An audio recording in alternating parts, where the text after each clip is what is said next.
Y a esta hora, pues ya estamos con la historia, con esos escritos y esta memoria que nos refresca cada viernes nuestro escritor Carlos Alberto Vigilvas. ¿Cómo está, Carlos? Buenos días y bienvenido nuevamente. Buenos días, Jaime. Buenos días, Liz. Buenos días, Chota y todo el Perú.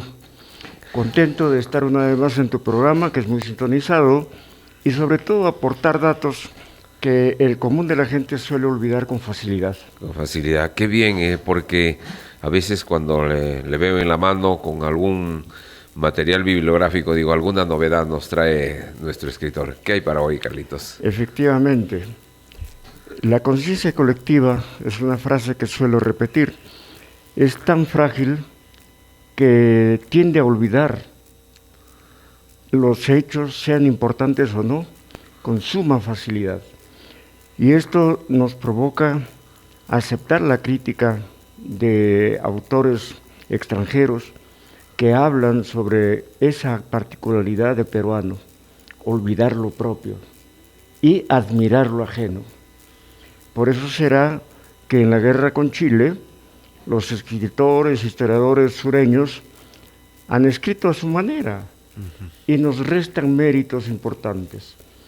Hoy por hoy, por ejemplo, y permítanme, amigos, entrar en el tema, hemos olvidado lo que ocurrió hace exactamente 143 años. ¿Dónde? En terreno cajamarquino, en terreno chotano. Se había desatado la guerra con Chile y sucedieron una serie de hechos que sumieron más aún en la confusión, en el caos, a la política peruana. Para empezar, el presidente de la época, cuando Chile declara la guerra al Perú en el 5 de abril de 1879, don Mariano Ignacio Prado, presidente del Perú, pide permiso al Congreso para ir a Europa a buscar armas, barcos, y nunca regresó. Dejó al país, como dicen los marinos, al garete. Luego deja en la vicepresidencia a un anciano enfermizo, el general Lapuerta. Aprovechando esa circunstancia, el siempre oportunista Nicolás de Piérola da un golpe de estado, derroca al viejito Lapuerta y él se entronca en el poder como dictador. Y apenas asumió el poder comenzó a eliminar a la prensa. El comercio, por ejemplo, que ya estaba en funciones en aquella época, cerró durante 3 años debido a las críticas que hacía.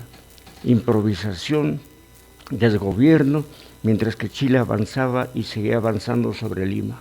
Ya había derrotado al ejército peruano en Arica y Tarapacá, y había derrotado a nuestra fuerza armada en el mar. Ahora quedaba tomar la capital de la República. En esa instancia, Piérola abandona Lima y se refugia en los Andes de Ayacucho para dirigir desde allí la guerra. Sin embargo, las tropas chilenas ni siquiera se acordaron de él, no lo buscaron, por eso es que en esa zona nunca se libró combate alguno o batalla alguna. Mientras tanto, queda en el poder el contraalmirante Lizardo Montero, que se refugia en el norte, en las tierras cajamarquinas, para desde acá dirigir la guerra. Lima, abandonada a su suerte, ya está tomada, los chilenos ya la invadieron, y en 1881 la población solicita los servicios diplomáticos de un aplaudido político de la época, don Francisco García Calderón, quien acepta dirigir el país. Y los chilenos, creyéndole presa fácil, optaron por presionarlo para que de frente firmara el documento cediendo a Chile los territorios de Tacna, Arica y Tarapacá. El doctor García Calderón, se negó. En represalia, los chilenos lo apresaron y lo enviaron a Chile. Perú sin presidente. Lizardo Montero, desde Cajamarca, se levanta como dictador, como director del país. Chota protesta. En febrero de 1882, Chota se reúne en Cabildo Abierto en la Plaza de Armas y con el coronel Becerra como líder militar, aplaude la presencia de don José Mercedes Puga, el caudillo político, y ambos se oponen a Lizardo Montero, no aceptan su mandato y tampoco aceptan la propuesta de ceder territorio peruano a Chile.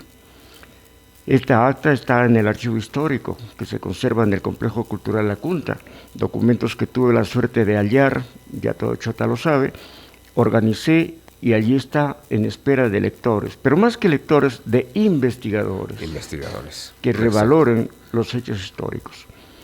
En este plano de cosas, en este contexto, don Lizardo Montero nombra al general Iglesias, que ya estaba en su hacienda de Udima, como director general de la guerra y jefe militar de los departamentos del norte. Becerra y Puga no lo aceptan, protestan contra él. Entonces Iglesias decide venir a Chota con un ejército en busca de Becerra, aniquilarlo para no tener piedras en el camino, o mejor dicho, piedras en el zapato. Le estorbaba, le fastidiaba, le incomodaba, así que se vino a Chota con un contingente numeroso.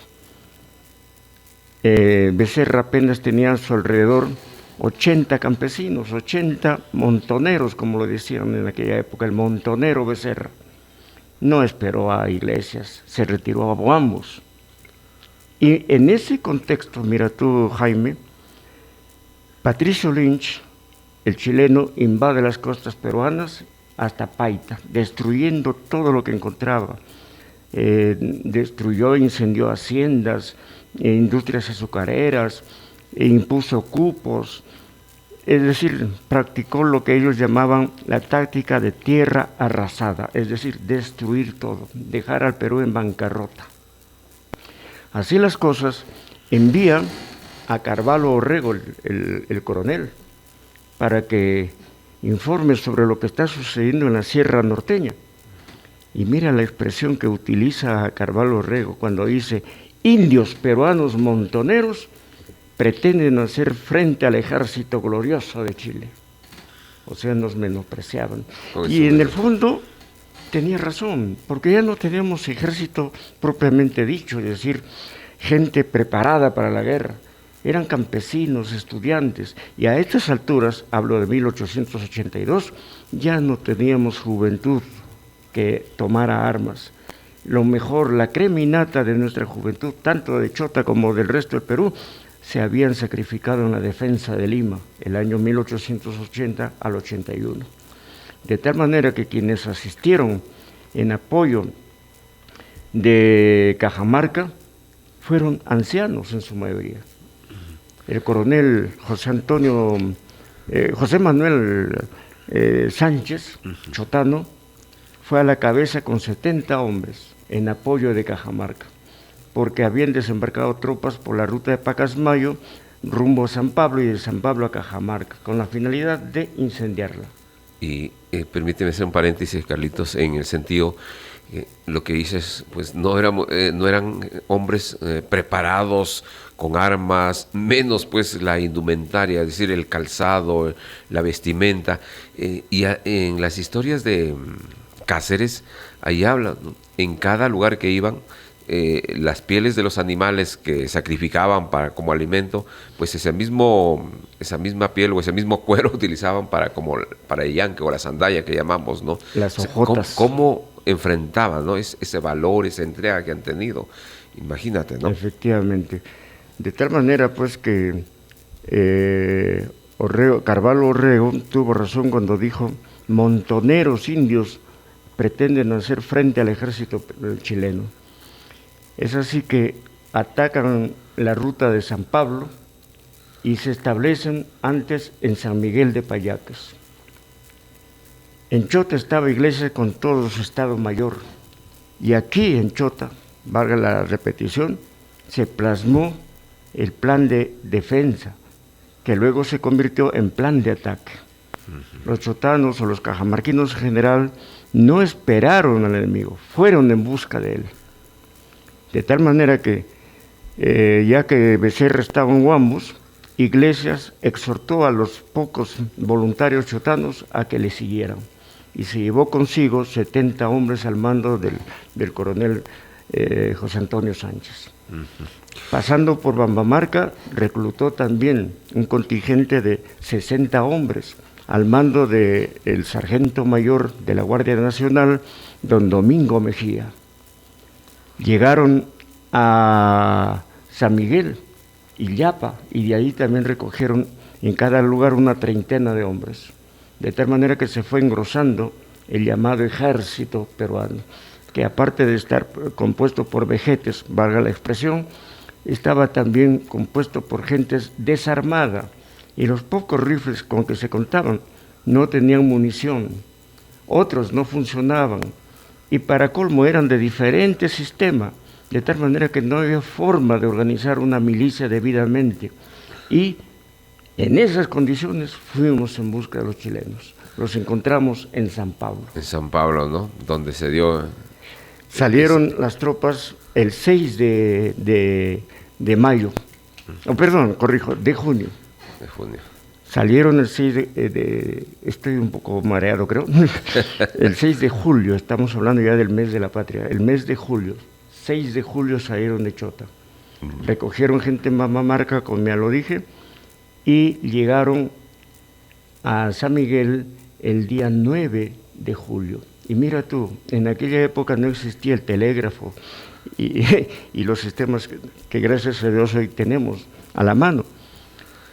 ¿Cuántos años? Iglesias y todos los chotanos y todos los cajamarquinos que estaban preparándose para el ataque no sabían que ese mismo día, 9 de julio, en las serranías de Junín, Cáceres había obtenido las victorias de Pucará y Marcavalle. El 9 de julio destrozaron a las tropas chilenas en esa zona, pero con el sistema no de batalla abierta, batalla campal, no, con el sistema de guerrilla, choca y fuga. De tal manera que el ejército chileno estaba anímicamente destrozado. Y en esas circunstancias se produce la batalla de San Pablo, un 13 de julio de 1882. Este próximo domingo celebramos un año más 143, de esa... que nadie se acuerda mencionar. Eso, los libros de texto en los colegios, en las escuelas, no mencionan la batalla de San Pablo, que fue la primera victoria en terreno peruano del norte. Por chotanos y casi por todos los cajamarquinos. Bien, Carlitos, qué buena esta historia, porque a propósito, pues celebramos 143 años esta batalla de San Pablo. Será el próximo domingo, ojalá que alguien se acuerde de hacer un gesto o un saludito, por lo menos en la ceremonia cívica, ¿no? Que hay cada domingo y es propicia, ¿no? Rendir homenaje a nuestros héroes. De Chota salieron un contingente numeroso, de los cuales solamente retornaron, según algunos escritores, 14 sobrevivientes. 14 sobrevivientes. Bien, vamos a dar vuelta a la página, decía uno de los comentaristas de radio. Te veo la mano el sanjuanista. Pero ya, sí, mira, eso de los 25 años de San Juan. 125 años. El San Juan, como es su costumbre, publicó una revista en la cual incluye, por eso le he traído, un artículo escrito por el teniente coronel don César Basso, que participó en la batalla de San Pablo, por lo tanto fue testigo ocular. Y sus jefes, a quienes dedicó a este trabajo, entre ellos el general Miguel Iglesias, lo felicitan por ser apegado a la realidad de los hechos. Me baso en lo que él dice porque, siendo testigo ocular, participó, vio, sufrió todas las inclemencias del momento, su testimonio es hermoso y en esta revista está publicado. Y en esta revista precisamente dice, mira tú, después de la batalla de San Pablo, que empezó tácticamente con 2 divisiones peruanas. La primera división estuvo compuesta por el contingente más grande. Y componiendo esa primera división estaban los chotanos, los bambamarquinos y los hualgayoquinos, que también acudieron en número de 50 soldados. Y No se sabe por qué no hubo una coordinación perfecta. Hay muchas dudas, dicen algunos historiadores, por qué la primera división no esperó a la segunda y hubieran aplastado al ejército chileno, pero la primera se adelantó. César Basso atribuye al fervor patriótico de su jefe de la primera división, que era el hermano del general Iglesias, Miguel. El hermano se llamaba Lorenzo. Fue presa de este heroísmo, de este nacionalismo, y dijo, ataquemos ya. Y la madrugada del 13 de julio, a las 4:30 de la mañana, empezó el avance sobre San Pablo. A las 6:30 de la mañana fue avisado que los chilenos estaban a las alturas del Cerro El Batán y que estaban parapetados tras los cercos, tras los árboles y cualquier accidente geográfico para sorprender a los peruanos. Empezó la escaramuza, los peruanos avanzaron cuesta arriba, mira tú la diferencia de terreno. Los que estaban abajo estaban en desventaja. Por supuesto, ¿no? Y los chilenos aprovecharon con rifles Winchester ingleses de repetición. Dispararon a mansalva y ahí cayó la mayor parte de la división, de la primera división, incluyendo los chotanos. Los chotanos. Allí fue herido su jefe, don Antonio Sánchez. Pero continuaron con el ataque. Y cuando todo estaba perdido y los chilenos empezaron su cruel táctica del repase, es decir, asesinar a los heridos, y no solamente matarlos, los descuartizaban, les desfiguraban el rostro. Era cruel, ¿no? Los castraban, se ensañaban con los indefensos heridos. Cuando estaban en esa táctica del repase, apareció la segunda división, media hora después, pero aún a tiempo, y empezó el desbande chileno. 143 años a propósito de esta batalla de San Pablo que nos trae nuestro historiador, escritor Carlos Alberto Vigil Vázquez. Buen Carlos, pero tenemos cuánto para hablar de historia, pero será en nuestros próximos programas. La hora se nos ha llegado. Nos ha llegado. Qué pena, porque tenía el material donde Iglesias, el general, saluda pero al hay que pueblo de continuarlo. Chota.